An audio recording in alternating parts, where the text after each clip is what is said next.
Welcome to The Explainer. Today we're looking at a brand new sporting craze that's quietly sweeping through Ghana's capital. It's fast, it's social, but what exactly is it? So picture this. You're at a place like the Aura Lifestyle Club, and you see this court. And your first thought is probably, what am I looking at? Is it tennis? Kinda. Squash? Maybe a bit of that too. It's got this blue floor, but then it's surrounded by a metal cage and glass walls. You know right away, whatever this is, it's not your average sport.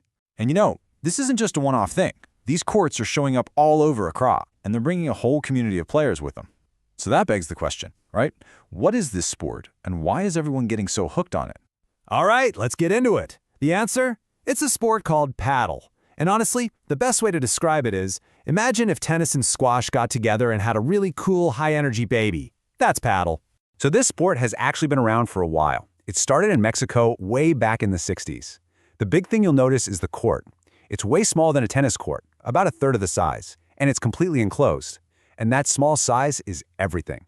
It makes the game super fast, really dynamic, and it kind of forces players to be more social and work together. And you don't have to take my word for it. Listen to what Omkar, a regular player, has to say. He calls it a great sport to keep fit, that's intense, but not as intense as tennis. And that's the magic right there, isn't it? It's a fantastic workout, but you don't need to be a pro to have fun. It hits that perfect sweet spot.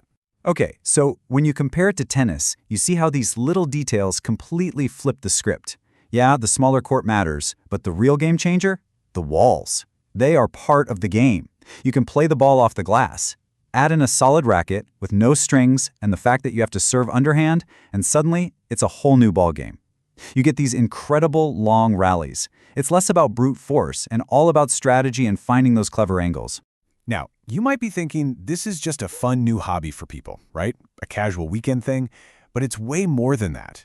There is a serious organized push happening to make Padel a real, official sport in Ghana. And when I say serious, I mean fast. Just look at this timeline. The very first Padel court lands in Ghana in November 2022. Fast forward to February 2024, that's just a little over a year later, and not only is there a professional Padel association, but it's already got the official stamp of approval from the National Sports Authority. That is moving at lightning speed. And the ambition is huge. The president of the association, Jean Said, put it plainly. They want to regulate it, develop it, and create championships.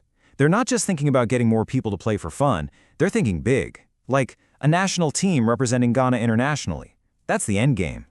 And they're not just talking a big game, they're putting up the numbers to back it.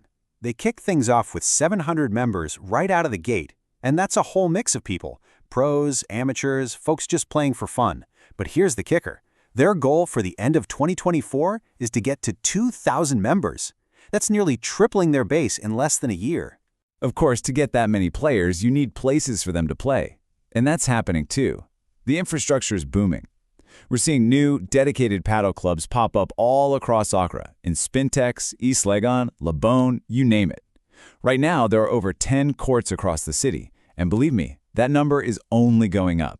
Okay, so everything sounds amazing so far, right? Fast growth, official support, new courts, but here's where we hit a snag. A really big one, actually. For all this excitement, there's a huge hurdle that could stop Padel dead in its tracks. And it all comes down to one word: money. Let's start with just the equipment. You need a racket, obviously. Well, a basic one is going to set you back around 800 cedis, and if you want something a bit more professional, you could be looking at over 3,000. That's a pretty hefty price tag just to get started. So you're probably thinking, fine, I'll just rent a racket. And you can, but even that costs you. We're talking 100 to 200 cedis for a single session. If you play a few times a month, that starts to add up really, really quickly. So let's do the math here. You've got your court rental, which is about 200 cedis an hour. You add your racket rental on top of that. If you're someone who wants to play just once a week, you're looking at a monthly bill of around 1,400 cedis. Let's be real. For a lot of people, that's just too much. And this isn't just us doing the math. This quote from Victor, who plays every now and then, says it all. He thinks it's too expensive and needs cheaper access. He loves the game, you can tell, but that price tag is a real barrier. For Padel to become a mainstream sport, it has to find a way to be more affordable. So that's the dilemma, isn't it? On one hand, you have this incredibly cool, fast-growing sport. It's got momentum, it's got official support, it's got new places to play. But on the other hand, you've got this massive price wall that keeps it feeling like an exclusive club, not a sport for the masses. And if you look at the data, you can see this playing out. We're looking at Google search interest in Ghana. See that big bar? That's tennis. And that tiny little bar next to it? That's Padel. So even with all the buzz within its own community, it's barely a blip on the radar for the general public. It's got a long, long way to go. So when you boil it all down, the entire future of paddle in Ghana comes down to this one challenge. Can it stop being the expensive, niche sport and become something that anyone, no matter their budget, can play and enjoy? Which leads us to a final thought, and it's a big one. Maybe the most important play for Padel won't happen on the court with a racket. Maybe its biggest challenge isn't about perfecting a serve or volley. It's about getting the business model right.